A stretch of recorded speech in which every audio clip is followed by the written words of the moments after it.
Starting a charcoal grill is still the #1 question I get asked. So in today's video, I'm going to show you guys step by step how to start a charcoal grill using a chimney starter. I'm also going to share some of my secrets and some tips and tricks that I've kind of learned along the way. Let's dive in.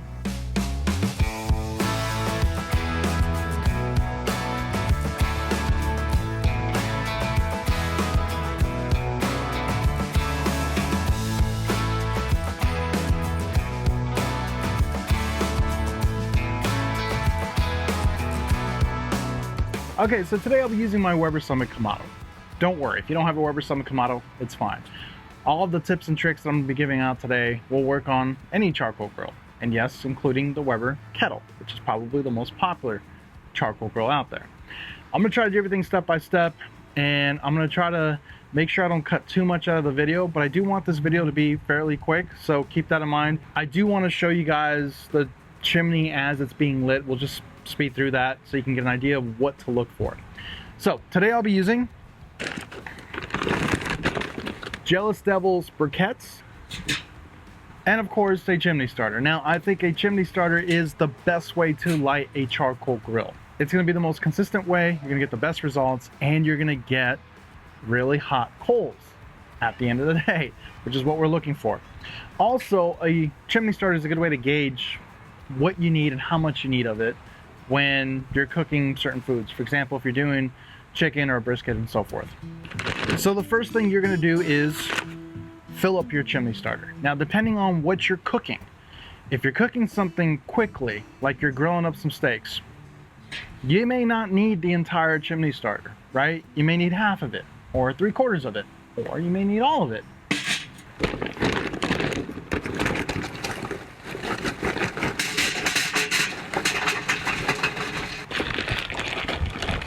For the sake of today's video, I'm just cooking up some ribeye steaks, so I'm only going to go about half a chimney starter. You're also going to notice that I also have some charcoal baskets with some old charcoal in there. There's actually still a lot of life left in that charcoal. Used or old charcoal, still good charcoal. You'll be surprised just how much energy is still stored in here.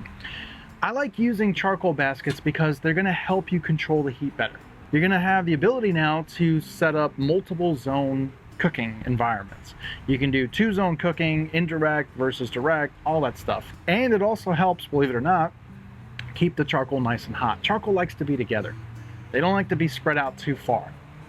So, once you have your chimney starter, and mine's about halfway filled right now, you're gonna grab your igniter. There are many different igniters that you can use. You can make your own, which I'm gonna show you later on in this video. I actually make my own, and it's much more cost effective.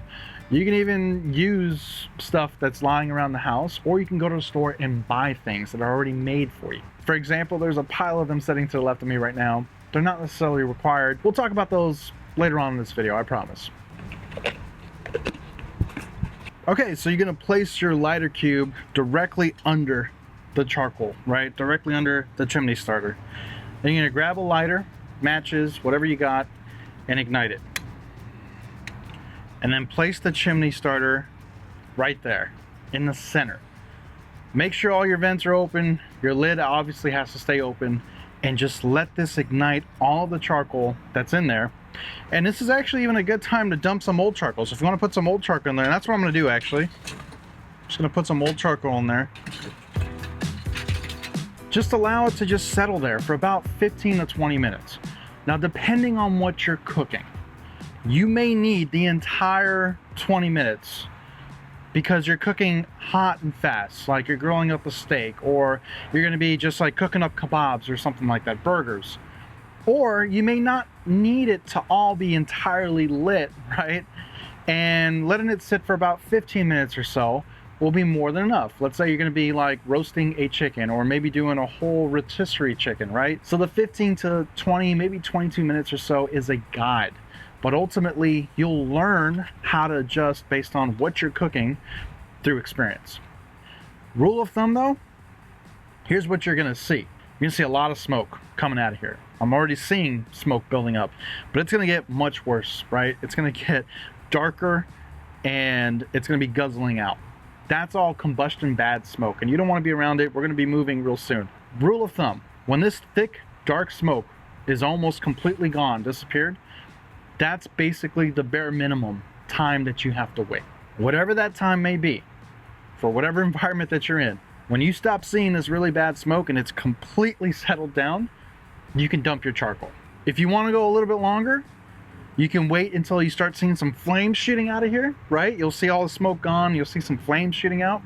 That's a really good time to also dump your coals. You're gonna get slightly hotter coals. And lastly, you can wait until you start seeing the charcoal that's at the very top just starting to ash over. That is also another indication that the coals are even more ready. But you also got to keep in mind that it's a balance between how hot do you want the charcoal and how long, the duration that you want them to last for. I can theoretically leave these in here for 40 minutes and there's going to be a huge flame shooting out. They're going to be all completely lit, roaring hot, but the ones on the bottom are going to be almost done, right? Because I left them in a vortex of fire for a long time. I can dump them out in 5 minutes. The bottom ones are going to be pretty lit. The top ones are going to be cold. So that's really my guide. Take a look at what's going on, figure out if it's, a long duration cook, hot and fast, whatever. But the three big indicators are smoke really starts to settle down, you start seeing fire shooting out, and you start seeing the coals on top ashing over with some white on them. Okay, let's take a look at the chimney starter in real time. Now I sped this up, but as you guys can see, there's a lot of smoke coming out. A quick note on smoke, certain manufacturers are a lot more clean burning than others. For example, Jealous Devil versus Kingsford's, and Fogo is extremely clean burning. You kind of need to get familiar with your favorite charcoal brand. There's still a lot of smoke coming out of chimney starter. Some folks may want to dump around here, and you can depending on what you're cooking, but I think it's still too soon. So right around here is when the smoke really starts to dial down a bit. Not quite, but it's starting to get reduced dramatically. And here's when we start noticing flames shooting out, which is perfect for what I need today. But we'll come back to this in just a bit. Okay, so now let's talk about some of these fire starters that I mentioned earlier. So I have a bunch behind me. I went to the store and bought everything that I could find. And to be honest with you, they all work fantastic. They all pretty much work the same. You can't go wrong with any of them. So almost every charcoal manufacturer has their own fire starter. This one's made by Jealous Devil. It's called Boom Fire Starters. It's basically this like little grenade bomb, cherry bomb looking thing. And I think you are expected to only use one, right? Yeah, I think it's just one per chimney starter or whatever. You don't have to use a chimney starter with any of these, honestly. You can just like form the charcoal and throw one in there. And that's about it. But you only get 8 units, and I think this was like $4 or $5 from Home Depot. Pretty pricey. Fogo also has their own, and Fogo's is also very good. 30 pieces. I think you're supposed to be using 2 per chimney starter if I'm not mistaken. And what I found with these ones is they're kind of hard to light. I usually have to use like a little mini blowtorch or something like that. But once you do light them, they light very clean, they're very hot and so forth. Again, nothing wrong with these. Royal Oak has their tumbleweeds. I think these are probably going to be the most common. You get 16 in a pack. You're also supposed to be using 2, I believe, per chimney starter. Nothing wrong with these as well. And finally, I think the most popular is the Weber lighter cubes. As you can see in the photo, you're supposed to be using 2 per charcoal or chimney starter. I used to use these exclusively for a very, very long time. I never used 2, I only used 1, and they work really well. Now, here's the thing. You don't need any of these. You really, really don't. You can make your own fire starters, and it's going to cost you under $5 the very first time you do it. And then after that, it's going to cost you $2 going forward.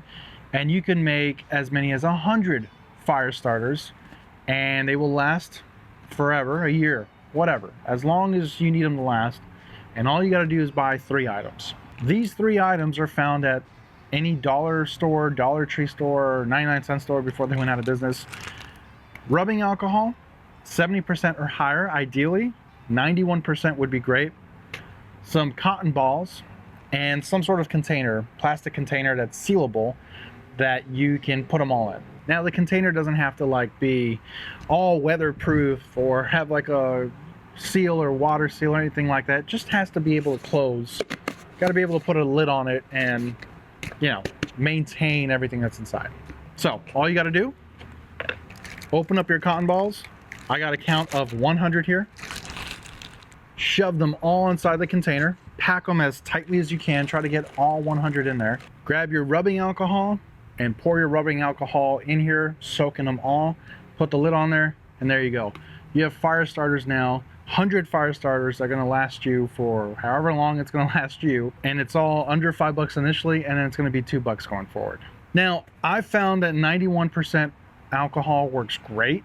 Gets you a really hot fire, and it's going to burn a little longer, but 70% is just fine too. Do you get any odors or smells or anything like that? I haven't noticed any. The food tastes clean, the alcohol all burns off, right? And there's no like dark smoke or like weird smells or anything like that when it's igniting the charcoal. There's also other methods you can do. I mean, you don't need to buy anything, right? You can use like old newspaper and just crumble that up and shove it under the charcoal and ignite that. But I hated that. I used to do that when I first started learning how to barbecue. There's a couple reasons why I hate it. One, it causes so much smoke. That newspaper is going to be like just chugging smoke, dark, smelly smoke. Your neighbors are going to hate it, and it was understandable because I hated the way it smelled. And it literally fills up everything, right? Like your whole backyard just turns into like a forest fire. And then also you're getting the smoke from the charcoal, and it's not really that effective. And then you get the white like ash and embers just kind of like flying everywhere. It's not ideal. And I just found that, you know, the fire starters worked great, but they're just too expensive. This works even better than that, and it's very inexpensive. It's just nice to have like a jar of this just lying around anyways. All right, let's check on the charcoal. Okay, as you guys can see, the charcoal is ready. I got a nice fire coming out of here. I went a little bit more than 15 minutes. I think I took 17 minutes, something like that, because we're gonna be cooking up some steaks. So I'm gonna go ahead and grab my charcoal baskets. Just dump them in.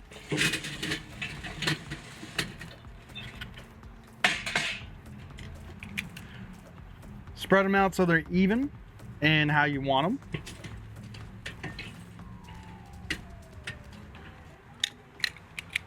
And there you go, it's as simple as that.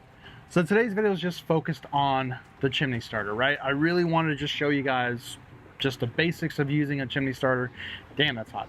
And the basics of getting your charcoal hot. But if you guys are interested in more of the science behind things, I have several videos that you can dive deeper into, right?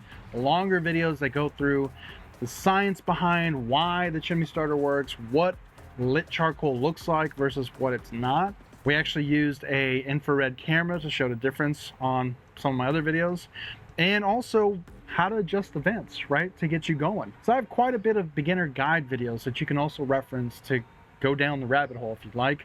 I will put a link in the description of this video for all the other videos that I think are relevant, and I'll also put them here. That's it for me, guys. I hope you found this video informative, and if you did, please consider subscribing and joining our channel memberships. I'll catch you on the next video.